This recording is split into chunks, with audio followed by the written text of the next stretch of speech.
যারা বাসায় বসে হোমমেড কেক এবং ব্রাউন নিয়ে বিজনেস করতে চান, অনেক টাকা খরচ করে কোর্স করতে চান, তাদের জন্য আজকে ফ্রি কোর্স আমি দেখাই দিব। যেভাবে আপনারা হোমমেড কেক তৈরি করবেন, ব্রাউনি তৈরি করবেন, কত টেম্পারেচারে ওভেনে রাখলে পারফেক্ট হবে, ফুল ডিটেলসে আমি আজকে আপনাদেরকে রেসিপিটা শেয়ার করব। তাহলে রেসিপিটা শুরু করা যাক। ফার্স্টে আমি এখানে 500 গ্রাম বাটার নিয়ে নিছি। বাটারটা আমি সুন্দর করে হ্যান্ড বিটার দিয়ে ভালোভাবে বিট করে নিব, বিট করে একটু নরম করে নিব। তার মধ্যে 500 গ্রাম চিনি দিয়ে দিচ্ছি। চিনিটা আগে থেকে আমি ব্লেন্ড করে পাউডার করে নিয়েছি, এটা অবশ্যই খেয়াল রাখবেন। এখন চিনিটা আমি এখানে বাটারের মধ্যে ভালোভাবে বিট করে মিক্স করে নিব। যতক্ষণ পর্যন্ত আপনার বাটারের সাথে চিনি মিক্স হয়ে যাবে না, ততক্ষণ পর্যন্ত আপনি এটা বিট করতে থাকবেন। যখন এইরকম একেবারে পারফেক্টলি মিশে যাবে, তখন আমি এখানে 8টা ডিম দিয়ে দিব। ডিম দেওয়ার একটা সিস্টেম আছে, এটা অবশ্যই খেয়াল রাখবেন। একটা ডিম দিবেন, তারপর বিট করতে থাকবেন। ওইটা যখন ভালো মতো বিট হয়ে যাবে, তখন আরেকটা ডিম দিবেন। ওইভাবে দিবেন, একসাথে সবটি ডিম দিবেন না, এটা অবশ্যই খেয়াল রাখবেন। এখানে আমার 8 পিস ডিম দেওয়া শেষ। এখন ভালো মতো বিট করে নিচ্ছি। এখন দিয়ে দিচ্ছি 100 গ্রাম ডার্ক চকলেট।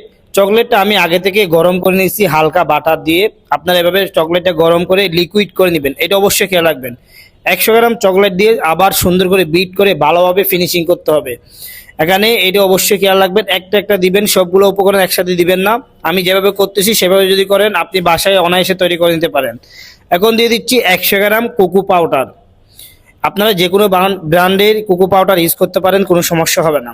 কোকো পাউডার দিয়ে আবার সুন্দর করে আমি বিট করে নিচ্ছি, ভালো মতো যেন মিক্স হয়।